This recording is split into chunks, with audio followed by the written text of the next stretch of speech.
All right. I'm very excited to talk to this man here today for multiple reasons. In fact, we actually have a lot in common. We're both fathers. We're both graduates. Well, not graduates. I graduated from Syracuse, but we're both alumni, right? That's fair to say, Soon. from the great Syracuse University. Oh, we'll get to that in a moment as well.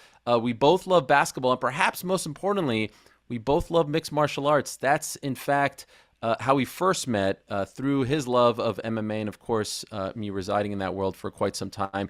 He is of the Orlando Magic, longtime NBA vet at this point, former Rookie of the Year, the one and only Michael Carter Williams. Hello, Michael. How are you? I'm good. I'm good, Ariel. How are you? Thank you for having me.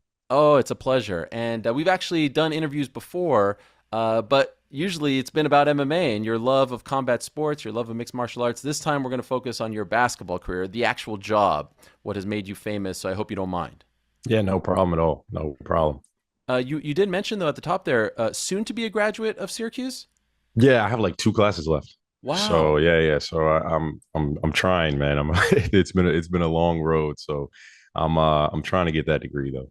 How long have you been working at it? Like since you left almost a decade ago, or has it been No, sort not of? not since I left. I took a bunch of time off. Like I took like 6 years off, and I was like, all right, let me see, because I kept, during like the NBA meetings with players, they're like, if you ever want to finish your degree, they say it each year, like, they give us our connecting person, and the NBA pays for our classes, and they give us the whole nine. And it's always been in the back of my mind, like, yeah, I might as well just get it, just because it's good to have. Can't Nobody can take it away, and who knows what I want to do after basketball, so it can't hurt.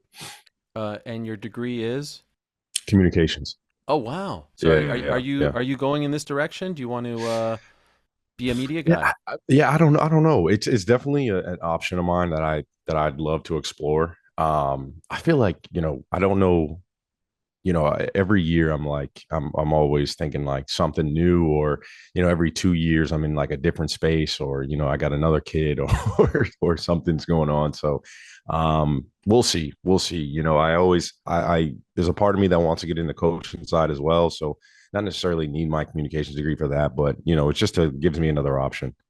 Yeah, it's interesting because I feel like a lot of current players, former players, everyone's popping up with their own show, podcast, or you go into like the studio route, the analyst route, and I feel like now more than ever, as someone who grew up a huge fan, like to me, I knew nothing about Patrick Ewing. I loved Patrick Ewing, but the only time you would ever hear him speak is in the locker room, like 2 minutes after a game. Now I feel like the door has opened It's up open, into, yeah. you know what I mean? So Yeah, like it's like it's like that new media now. yes, it's Yeah, crazy, and it's that yeah, secrecy is kind of gone. Do you like that, or yeah. do you feel like we actually know too much about you guys? Like there's too much letting in to the public, or do you think that's good? No, I honestly I think it's good. And I think it gives us a little bit more of a real perspective, because I mean, there's a lot of analysts out here who just speculate and Mm. say, this guy feels this way, this guy feels that way, or I've heard from a valuable source that this and that happens. You know what I mean? And now you kind of get it directly from the source, so you can kind of, it's cool, man. I watch, I was watching JJ Redick, I was watching Draymond Green. I watch all those guys, and they give a unique perspective of kind of what really goes on in the locker room. And but it's good. I like to hear, from both things, because obviously athletes aren't really professional analysis. It's like, it's just, so I kind of like hearing both. Well, you got the setup to become a podcaster, a broadcaster, whatever you want. So kudos on that. Appreciate it. Um, Also, kudos on returning to the league. You're back with the Magic. Recently announced a new 2-year deal. You didn't play last year. First, why were you out of the league for the entire 2021-2022 season? So I had ankle surgery, and then I was rehabbing I was rehabbing my ankle, and it still wasn't feeling right. I ended up having to get another surgery. So I had two surgeries in the matter of like 6 months. So I needed a good period amount of time to really let my ankle heal. I kind of felt like it was my last, like, I felt like if I had another big injury after this one, it would have been like, I had to think about, hanging it up. So, I really wanted to take my time and really rehab and give myself some real time to, let my ankle heal and let some of my other injuries in my whole body heal as well. Okay, so while you were, working to get back the surgeries, were you a member of the Magic team, or were you completely a free agent at that point? I was, so when they released me, so I was completely a free agent at the time. Okay, So because they released me last year so I was on the team half the year. And then when the right. trade deadline happened, they released me. And then I was working out there for a little bit. And then I went out to California to rehab. The reason I asked that is I didn't know if it was like, a hush hush thing because I saw you still rocking the Magic gear. I would see in the comments all the Magic players like giving you props and trying to motivate you. So I didn't know if you were like an official, unofficial member of the team, if you get what I'm saying. Yeah, like yeah, kind of like I was a probably an unofficial member of the team. Like I was still in the team group chat. I would still watch the games. They would hit me up asking me what I saw, in the game, what they can do better on. I would just help them out here and there. I talked to Coach Mosley, sometimes, so I was kind of basically I was, in the mix a little bit, but away from the team. Was there ever a point, two surgeries on the ankle, such an important part of the body, especially as a basketball player, where you were like, man, I don't know if I can overcome this. Like, did you ever doubt that you'd be able to actually make it all the way back? Yeah, yeah, I had my doubts. I had my doubts just because I think the rehab was so difficult. It's such a tedious rehab, right? You're just going like this with your ankle on bands, and it's like you can't really see any results. There's no like the check marks are, how I'm moving better. And some days I move good, some days I wasn't moving good. So I was like, man, like, should I start exploring other things that I really want to do? Should I, but through the most part, I was, my mind was really through the most part, my mind was really sharp on really trying to get back because I really believe that I still have a ton to offer to the game. I feel like I can contribute to a team, really well. And I always had that in the back of my mind. So pushing forward was, kind of those thoughts. You're not an old guy by any stretch. You're still in your early 30s, but I feel like on this team, you are kind of the elder statesman, right? I mean, Yeah, I'm the oldest on the team. you are in fact the oldest, which is wild because to me, you're still, the kid from Syracuse. It's amazing how quickly these last 10 years have gone by. How do you feel being in that role? Like, are you cool being the big brother, or is it still a little bit strange to you? Um, a little bit of both. It is strange just because I'm like, I do feel as though I'm not even that old, and all my teammates are young guys, and they call me the grandfather, even though again I'm not, I'm not old. But I embrace it. I feel like I have a good perspective on the game, and I feel like I can, give good advice on different scenarios. And I've been through so many different scenarios in my career, whether it's being the best player on the team, whether it's coming off the bench, being a 10th man. I've been through so many different scenarios that I'm able to relate with a lot of people on the team. So um, I kind of give that voice of reason to the guys, and they embrace it, I embrace it. So it's a good situation for the time being. But I definitely you know want to get back to the real action. Anyone in particular, maybe one or two people, maybe even more that you've kind of taken under your wing? I know you haven't been there an incredibly long time since coming back, but like you said, you're still in contact over the past year or so. Anyone, would it be one of the point guards? Would it be someone else that you've tried to really help guide through everything? Yeah, I think it's mostly the guards because we do spend a lot of time together, whether it's in film, after practice. So Cole and Jalen and even Markel, um, those guys I've really tried to pay attention to what they're doing, especially defensively. I feel like offensively we're just running and gunning. We're young guys, and I give comments here and there offensively, but mostly on the defensive end, strategic things on what we can be better at. I saw a video. I'm not sure if it was your first game back, so to speak, but it was definitely early on, where after the starting lineups were announced, you were in the huddle with your daughter, I believe it was. Oh yeah. Could you tell me about that? That seemed very unique and a pretty damn cool experience as a father and as a daughter. How did that come about? Yeah, man, that was definitely a timeless moment I'll never forget. I didn't even know how she got. I mean, she's close with there's this lady named Regan. She does, we text her for the tickets, and during the home game, she's in charge of the family room and things like that. So I'm close with Regan, and she has a child as well. And Charlie and Regan's daughter are friends. Okay. So they were with each other before the game, and I think she brought them all down. And I didn't even know she was there. And then so I saw her, and we were going in the huddle, and I just picked her up, and we were all jumping. It was a great moment. It was cool. It was Yeah, you cool. rarely see that, right? Yeah. Someone's kid in the huddle. That was incredible. And I'm wondering if now you're a father of two, correct? Yep. And congratulations to Thank your you. family on the recent new addition. Thank you. Um, is part of the motivation here like it's pretty damn awesome to play in front of your kids, right? And they're still Yeah, for young. Your sure. daughter is getting up there a little bit in it, where she can kind of understand what you do for a living. Is that part of the motivation to try to get Of back to course. play in front of them? Yeah.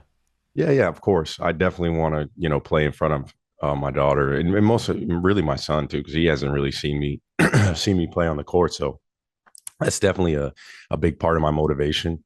Um, and my my daughter will ask me, "Hey, where are you gonna go play for the white and blue team again?" Like, and because she saw me working out for a straight year, so she loved going to the game. She loves Stuffy, the mascot. So that's her that's her big reason of why she likes going to the games.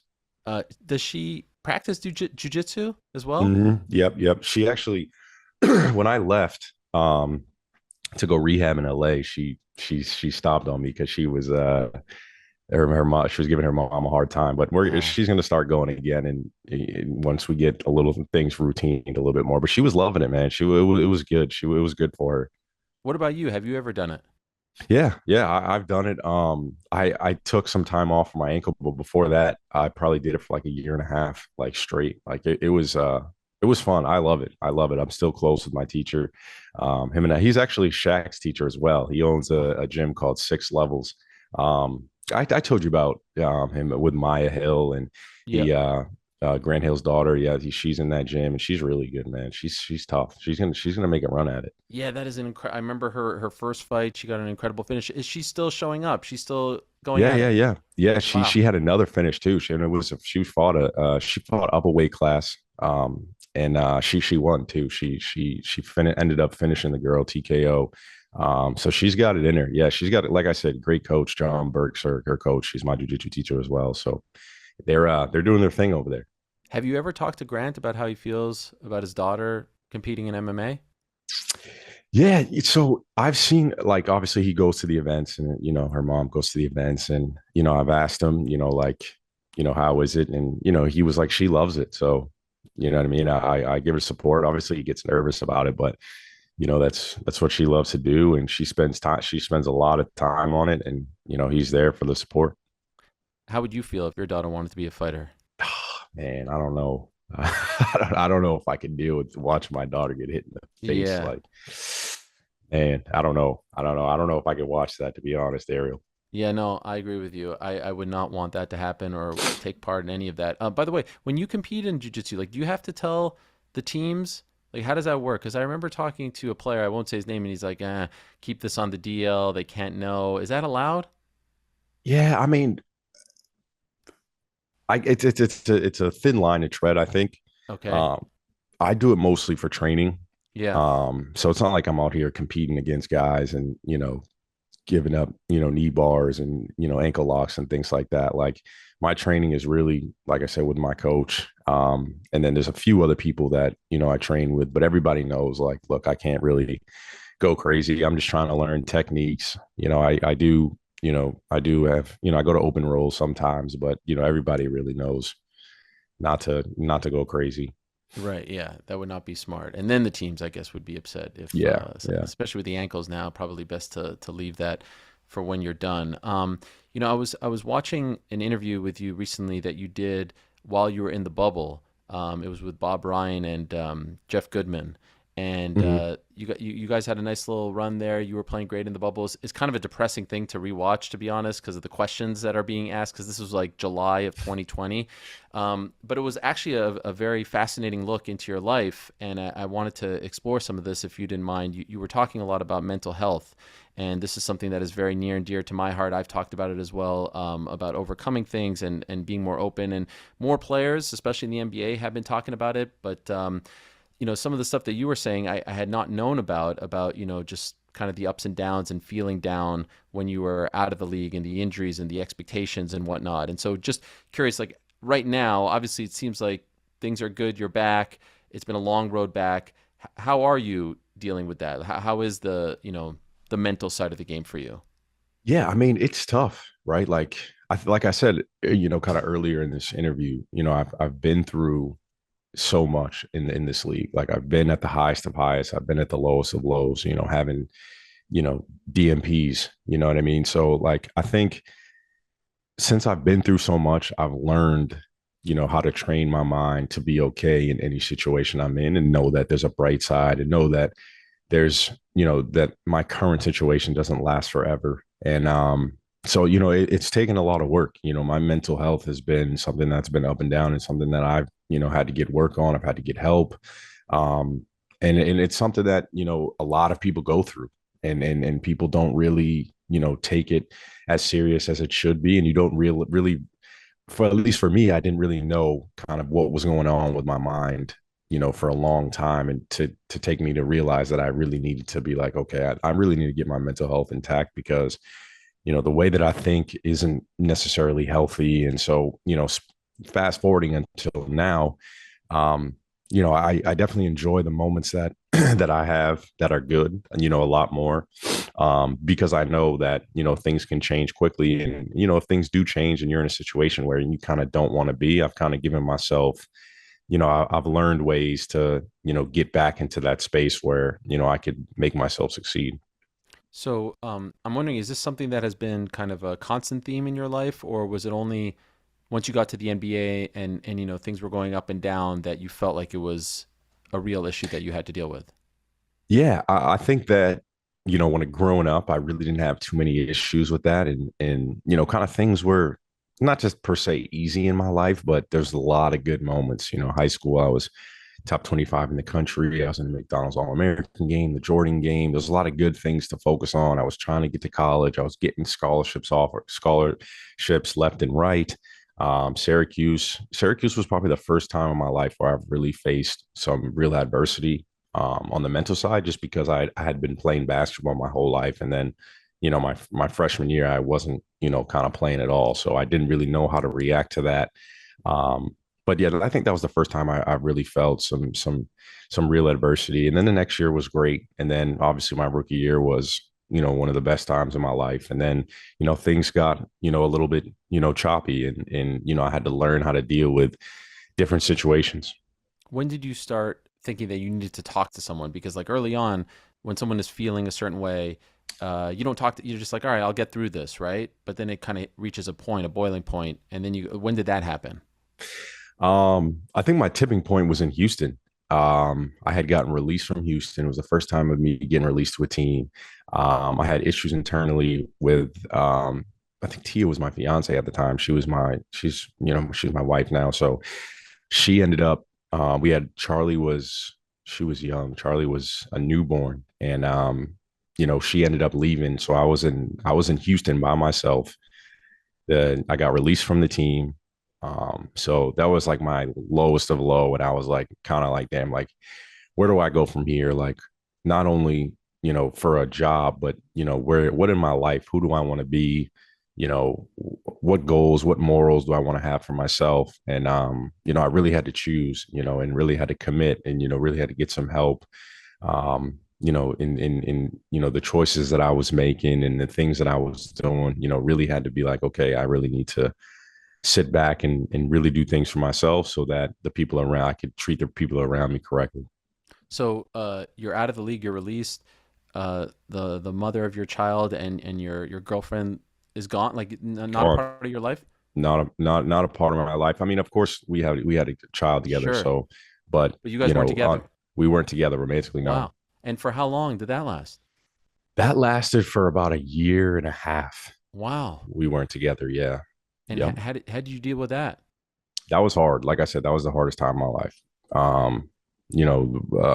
Scary thing is for me not to be in the same household, and raising my kids. And obviously, I loved Tia to death, so her not, being there was hard. It was a hard thing that, I had to go through, and worked my ass off to get her back. Good man. Yeah, so yeah, that was definitely the hardest part of my life. Correct me if I'm wrong. Were there days where you felt like you couldn't get out of bed, couldn't leave the house, things like that? Yeah, yeah, there was days where, I was pissed waking up. All I wanted to do was sleep, stay in the bed. um the only time where I would go outside is when, my therapist came over, and we'd take a walk, and, discuss what was going on in my life. And it was hard, because at that time, there were some bright spots that I couldn't really appreciate. Like, I was in Houston, and then, probably about a month, 2 months after that, I got signed to Orlando. And so I had to go to the gym and, put a smile on my face and, um, try to, reconcile my career there. And then, I would come home and, I would just be in constant thought of, you know, there's no Tia here, there's no, baby, there's no nothing. So I yeah, it was tough. It was really, really hard. Who introduced you to your therapist? I was seeing our team therapist, and then he introduced me to another therapist as well. So I was kind of seeing the both of them, at the same Okay. time. Yeah, because I'm always fascinated by that because I feel like that first call or that first meeting is the tough one, right? Because you're not sure, should I open up? Should I not open up? Do I trust this person? Do I like this person? And then once the door is open, I feel like then it gets a lot easier, right? But Yeah, initially, I find it tough. yeah. No, initially is very hard. Like initially, like you got to lay everything out on the table. Like what's going on with you? What's happened in your past that Right. is giving you these feelings? You kind of have to explain somebody your whole life, and that brings up different emotions as well. But I think once you get past that, once you get past the choppy steps, it's weird how therapists can, it's amazing how they can, lead you to different answers in your life just, with communication. So once you get past that, it's one of the best things that I've ever done. And then the tricky thing is, and why I feel for you and why I give you so much credit for talking about this is your life is so public, right? And Hmm. especially the first overall and the rookie of the year and the Syracuse run and your success. Your first game, your first game was unbelievable. Like people still talk about it, one of the great debuts in NBA history, right? I just saw someone Yep. post a clip about it recently.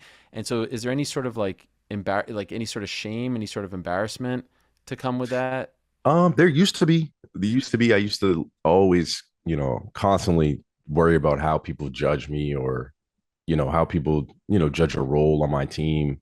I kind of felt like no matter even if I was a really important piece of my team because I wasn't first game, Miami, Michael Carter Williams, that there was always be some judgmental there. And, my work would always try to prove those people wrong. And it would just be, it would be such forced. And it wouldn't just be like, I just want to get better just for me and to try to, be the best basketball player that I can be because this is what I decided when I was 5 years old of what I wanted to do. And this is why I want to keep going.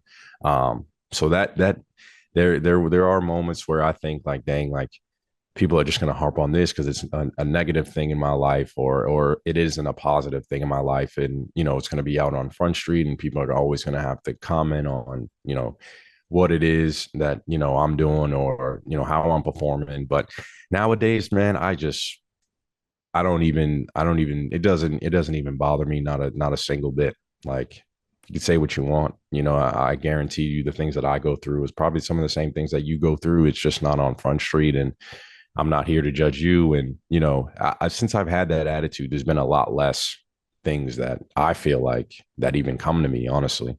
Really? Like in terms of negativity? So yeah, just in terms of negativity, like I just embrace so much positivity. I try to be positive with everybody around me. And it's maybe because I have that attitude and, maybe that, the auras that come to me are mostly, positive, or maybe I just don't even notice the negativity.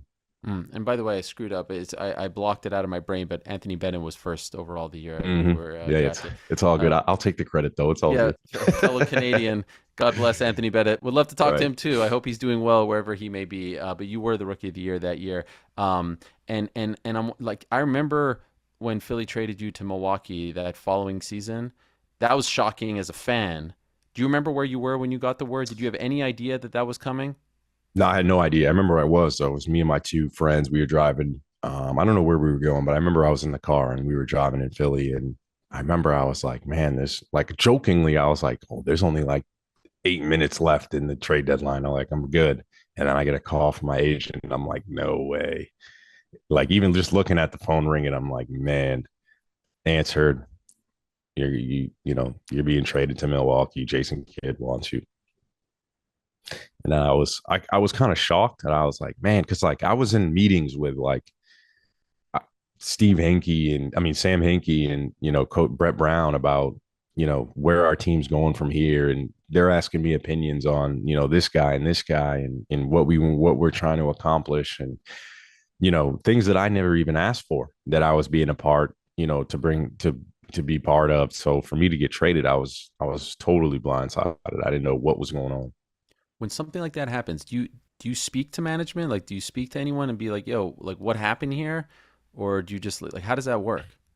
Um, Everything's going on so fast. So it's like my agent was like, yeah, they want you down there in like 3 days, 2 days. So like I gotta go pack all my stuff, make a ton of phone calls to get everything in Milwaukee, find housing there, go down the whole nine. And then you do get a call from management and they do say like, it was great having you. It's kind of like a goodbye conversation rather than like, hold on a second, like, what happened here that made you guys want to, trade me? Like there was no conversation about that. It just kind of things that are like, for me, the conversation didn't necessarily need to happen just because, things are already done. If there was a chance where things weren't settled, then I'd be like, okay, like let's talk about this, but things are already done. So I was just like, and plus I was 21 at 22 at the time. I didn't really like speaking of management at that time is a lot different than speaking of management now, right? You feel like you're talking to, somebody who's superior to you.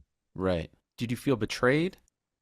Yeah, I definitely did. Only because, like I said, I was brought into things that I really necessarily didn't ask for. You know what I mean? Mm. Like I tell you guys that I wanted to give you my opinion on who we should get next, or who we thinking about drafting, or who we want to trade for in the future, or what our future looks like. Like I didn't ask to be a part of those conversations, but yeah, I was brought into those for you guys just to trade me. It was a difficult situation.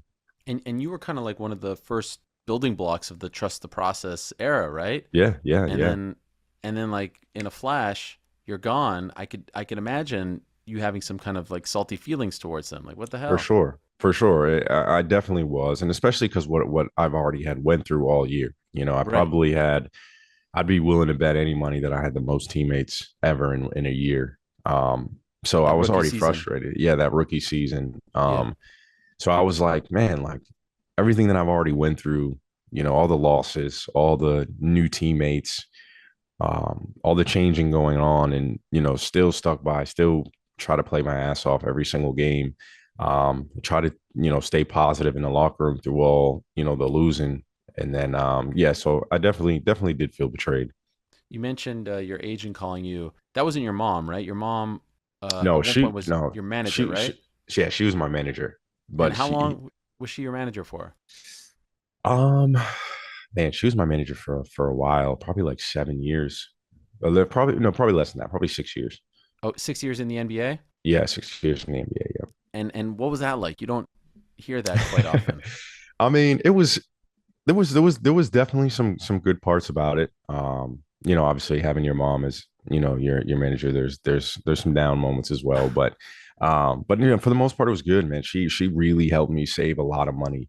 Um, she was the one that was always in my ear, and she did a lot of different things, just everyday things, just making sure that my mind was straight and needed to be focused on the tasks at hand, and made sure everything in the background was going straight. So it was an interesting time, but definitely something that I needed at the time. Here's the thing, though, and I'm sure part of you being young, it helped to have your mom there. You can trust her, right? She's not going to try to.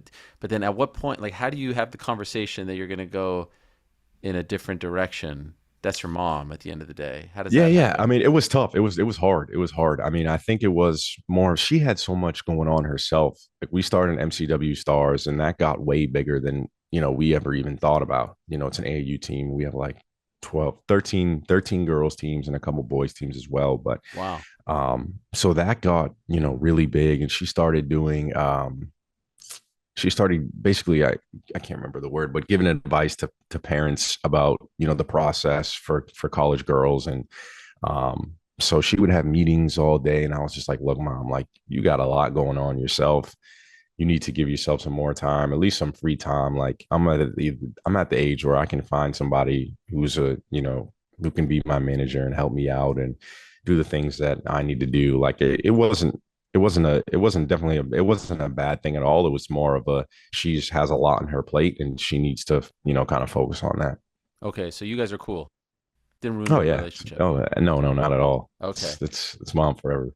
All right, that's good. By the way, do most players have agents and managers? Yeah, most people do, whether it's their friend, but most people, because it's tough. It's tough to juggle everything. Right. There's so much going on that most guys need somebody, kind of in their corner to take care of things behind the scenes. That year that you got traded to the Bucks, Giannis obviously was in the same draft class as you, but he was, the skinny Greek kid. Didn't I mean, we started to know year one, two that he could be something, but like, did you have any idea he would turn into this? I don't think any idea that he would turn into this. But I did know there was times where you watch him play, and even in practice where we'd have, say we're playing a game up to 11, there'll be like three plays where you're like, holy shit. Like if he can do that like 8 times instead of three, then like it's gonna look different. And as years went on, those 3 4 times a game where you're like, whoa, this kid could be special, turned into 8, turned into 12, and now you get the final product. So early on, you could see that he was gonna be, especially when he started filling out. It was like, yeah, there's probably no one that's going to be able to stop him in a year's time. Did you like playing for Jason Kidd? Um, Me and him, we had our ups and downs. I think that for him, it was his first year of coaching as well, so there was a lot of things that he was trying to figure out. Um, for me, it was, I felt a lot of the time I felt as though when he looked at me, he saw a lot in himself, and he would kind of hold that standard. And I remember having many conversations with him, being like, I'm not you right now. I'd love to be you in 8 years from now. You're a You Hall of said that to Famer. him. Yeah, Oh, yeah. I wow. had, yeah. I said that to him, and because I thought that there was a lot of pressure on me, when he used to speak to me to do that. And I wish our relationship was better at the time. I wish there was things that we could have figured out. Um, but I think where I was in my life dealing with just being traded, and where he was in his life with, just being a first time coach, there was a lot of things where we butt heads. But he's one of the coaches. He's one of the best coaches that I've had who, um, in game time adjustments and what he was able to see throughout the game, and little things that he was able to tell me within the game to do. He was amazing at that, and I think that's what makes him kind of the coach that he is. But our relationship wasn't the greatest. So but it was an experience. Like I said, I learned from it. I moved on, got no hate for him, nothing but love for him and his family. You talked about having a lot of teammates, also a lot of coaches, just kind of part of the gig. Yep. Favorite coach that you played for in the NBA, Oof, man.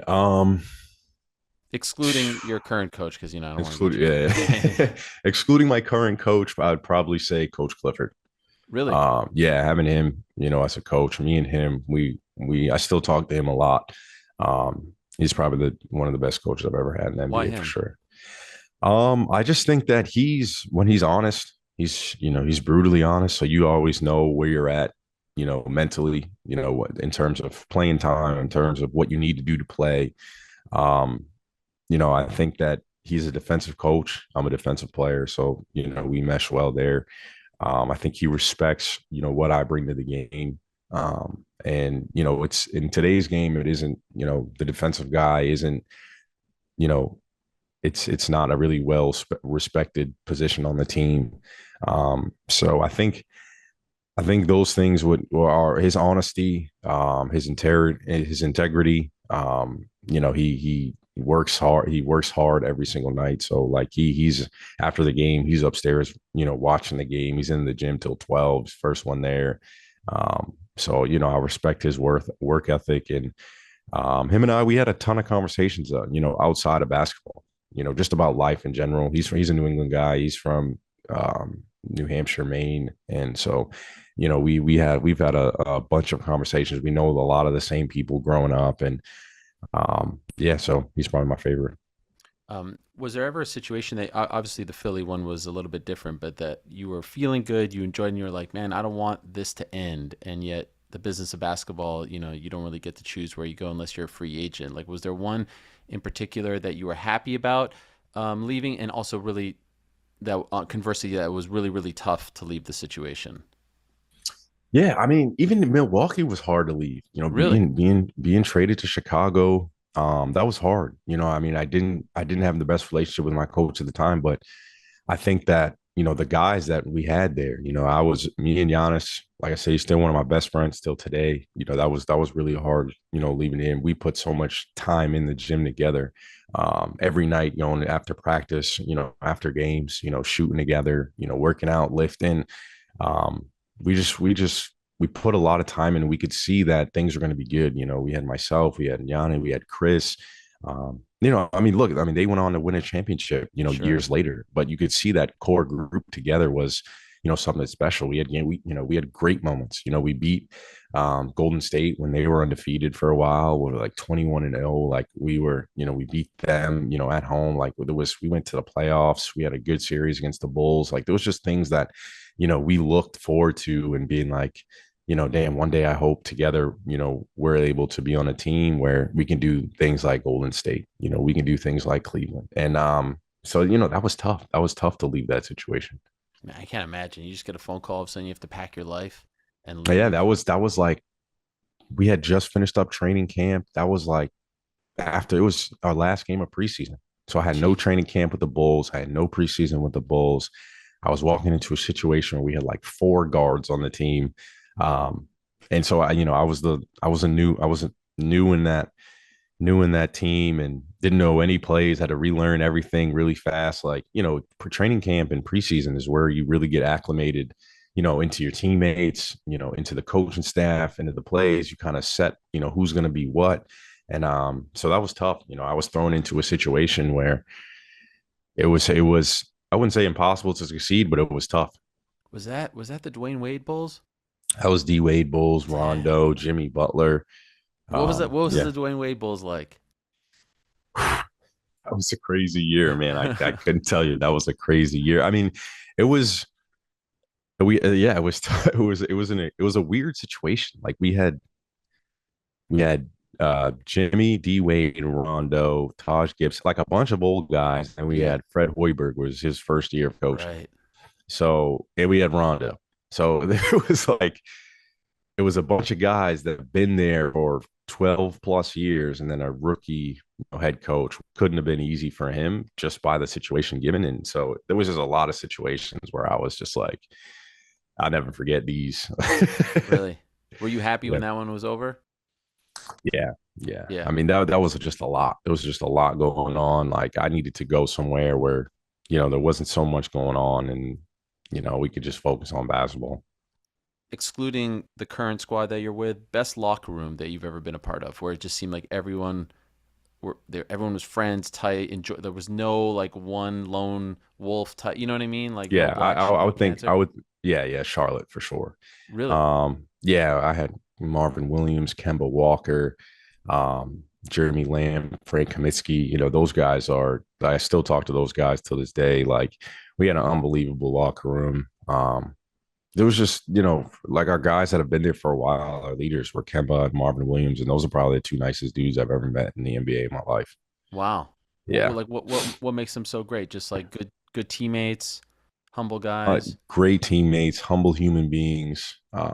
You ask anybody about Kemba or Marv, like for example, that was we had a game and I think we were playing Portland, and one of the guys from the Blazers actually got into it with Marv, and I Okay. saw one of the guys from the Blazers, his own teammate, grab his own teammate and was like, "No, Not like this you're guy. not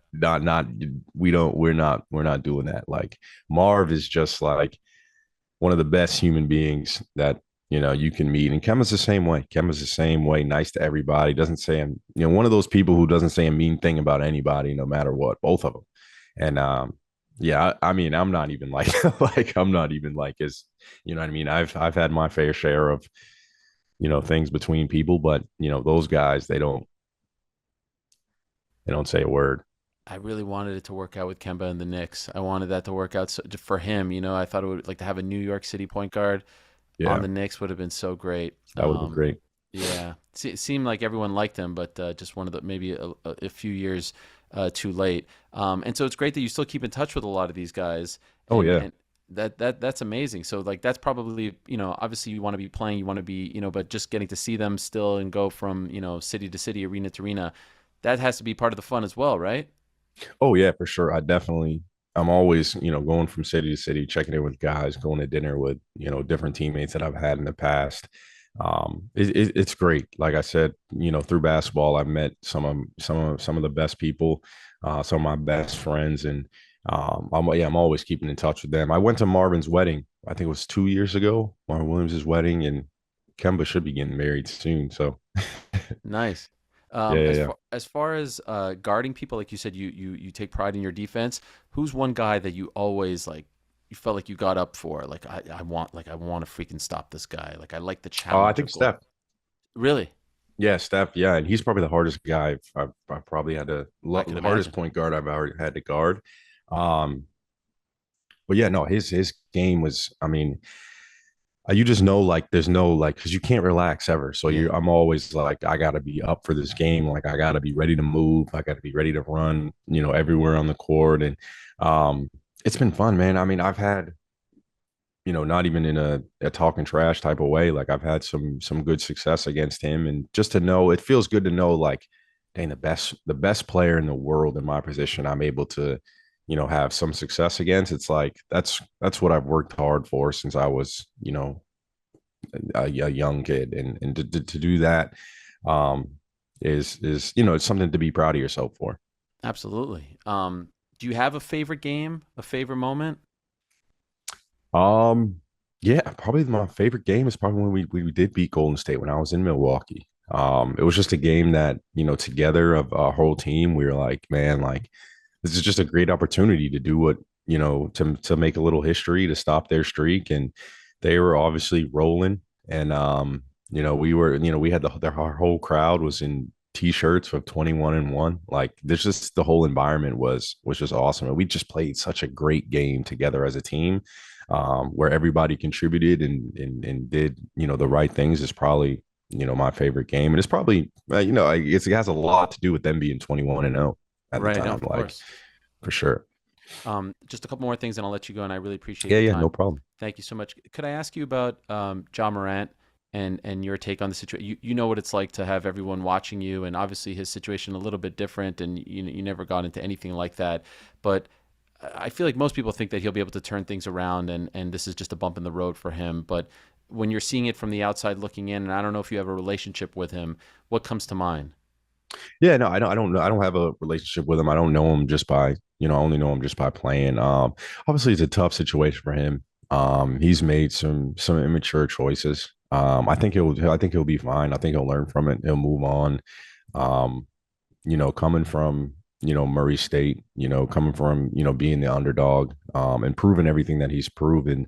Um, I know deep inside he's feeling like, there's no way I could give all that up, everything that I've done, just because of, silly decisions that I've made in the past. And to keep doing them and not learn from them is, is something that I think that, he will, and I hope he does. He's so talented, like one of the most talented guys I've ever seen on the floor. So, I think he'll be fine. I think he'll learn from it, move on. Like there's a certain level of embarrassment that he probably feels, that could change you as well. I think that, making those mistakes, and I think in today's world, it's hard, right? Like you got to allow people to make mistakes in life for them to get better as human beings, right? Like, isn't that what, life's all about, Mm. doing things and learning from them and moving on. So, as much as people want to critique him and want to get on his back for doing the things he's doing and what he represents, a big organization is, his brand is big himself. He's obviously taken the biggest hit from it. So, I'm a big fan of allowing people to make their mistakes and, wishing them well, and hopefully they can, overcome that. I know this isn't like a really popular thing to say, especially to an athlete, but I feel for you guys in many respects. Number one, I mean, like, could you imagine in the 80s and 90s if there was Instagram and Twitter and all this stuff? You know what I mean? Like, Yeah. imagine the Jordan era. This has been said before, like him going to Atlantic City supposedly and whatnot. Like, could you imagine the phones and all that stuff, all the stuff that they went through? And then also, the other thing is like, and correct me if you feel otherwise, I feel like you make one mistake on the court, now all of a sudden everyone's sharing this clip and clowning on you, and there's almost like this fear of failure when in reality, like you got to go for it. Like you're playing, you got to put your body on the line. And I think that's detrimentally tough for you guys. Like you're in this fishbowl and everyone's scrutinizing every single thing, and you make one mistake, you get dunked on or crossed over, and now you're being ridiculed on Twitter. You're a freaking pro athlete at the highest level of your sport, and there's dudes on Twitter. Does that mess guys up? Do you feel like that's a For big part of sure. the problem? Yeah, I think so. Yeah, absolutely. I've been a victim of that myself. It takes work to just be like, you know what? Hey, if that happens, that happens. But you know, there's more important things on the line than that. And, for especially the league gets younger and younger each year. So, guys come in and they're like, you can see times where, you can look and be like, oh man, that guy could have probably took a charge if he wanted to, but he's a little scared. He'll get dunked on, and then, Right. he ends up a meme, or even the saying like, you think I wanted to end up being a meme? Like even that itself is like That your wasn't a thing 10 mind years ago. that Yeah. yeah that wasn't yeah that wasn't a thing. So I think you have a valid point on that people are afraid to end up being that, which takes away from what they may do on the court. You ever check your phone in the middle of a game? That's another thing that's new. At halftime. There's a lot of people who check their phones. Like That's dangerous, right? that's a new that's Checking that social media and stuff? yeah. I mean, I don't necessarily check social media. I may check if I have a text message, or you know a lot of the times, especially when I was playing, my stepfather, he's always been in my, corner. He gives me advice about the game all the time. So I mostly check to see if he sees something that, to tell me, what, to do in the game.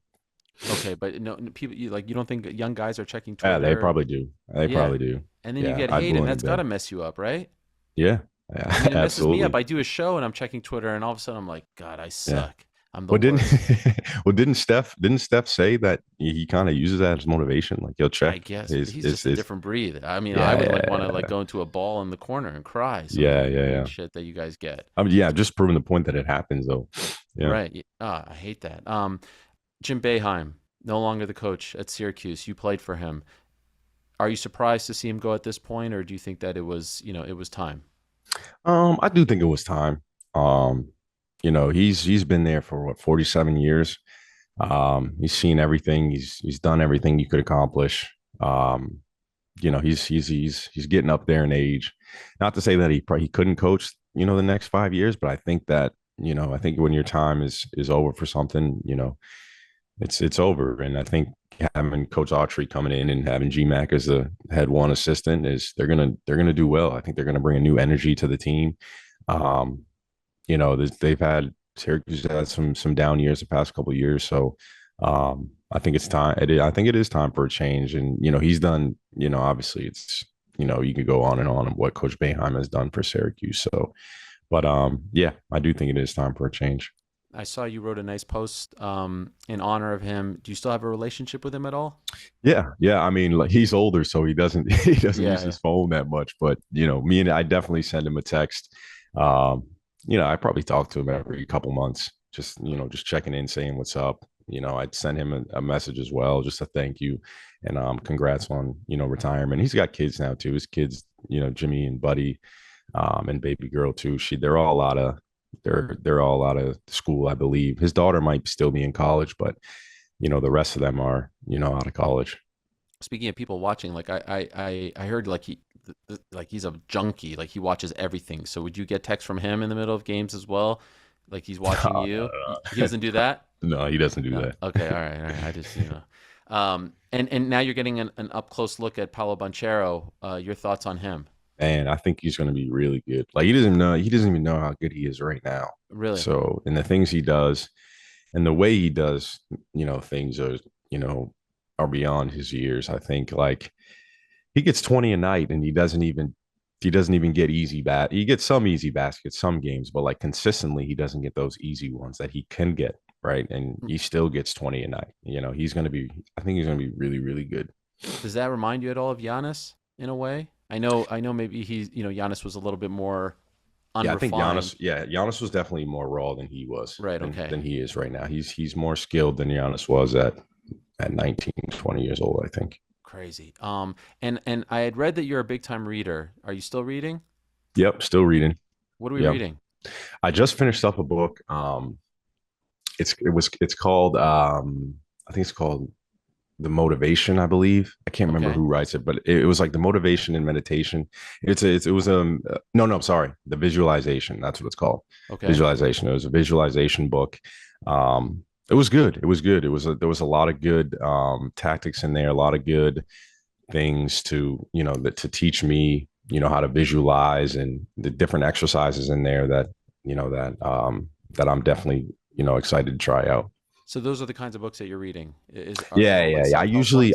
I usually read like, three self-help books, and then I'll read something like random. Okay. And Yeah. by the way, why do we cut the hair? So I don't know, man. Like I wanted to keep it long, and then I put it in dreads, and It then was I was cool. I like, love the dreads. yeah, yeah. And then I don't know. I just got sick of it, man. I just got tired of it, and then I got signed to a team, and I was like, you know what? Like I'm going in. I'm going in. I'm cutting them off and going in, but I'm growing my hair back out again. I'm just not going to put it in dreads. So Okay. Was it weird to cut them? yeah, it was weird. It was like my barber was like, "Are you sure you want to do this?" And I was like, "Yeah, just do it. Just do it." It was different Beeswax though. and everything? Did you do that whole thing with the beeswax? Is that how you Nah, have nah, them? he just cut them. He just cut No, them like with when you made scissors. them, like when you actually made the dreads. How did Oh you? yeah, yeah, yeah. They had wax and yeah, and Ah, everything. sick. Yeah, I've always wanted to yeah, have dreads, but I just wasn't yeah. cool enough. Thick hair. I got the thick hair, but it just Right. couldn't quite get it. I had the fro back in the That'd be day funny. at Syracuse. I was rocking the fro. Did you? Yeah, I'll send it to you, man. It was Yeah, like it you was got to actually send it quite to me. big. It was like 1970s style, but I just couldn't go to that next step to get the dreads. You know, and it's like a whole other level, and I Yeah, just it is never did. another. It is a different level. Did I your did brother not have have a fro too, or no? not quite as big as mine. I know Not you quite know as my big as bro yours. Yeah, David, yeah. yeah, but he was trying to copy my game. He was He trying to get was, you copy your yeah, style. yeah, exactly, exactly. But he's way cooler than I am now, especially these days. This has been wonderful, man. I really appreciate the time. Great to talk to you more about your life and your career. And I'm so happy that you're back in the league. So happy that you're back with the Magic. It seems like you really found a home there. And so it only felt fitting that you would come back to them. And now you can be this, this veteran. But I know you want to get active and not just be that guy. So I wish you nothing Yeah, but the absolutely. best.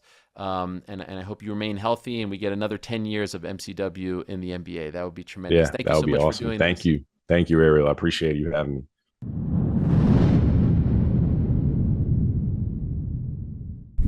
Thank you so much for watching this episode of the Ariel Helwani Show. If you want to check out some of our old episodes or if you want to stay up to date with all the great things that we are doing here, please do like and subscribe to this here page. Trust me, some really cool things are coming up.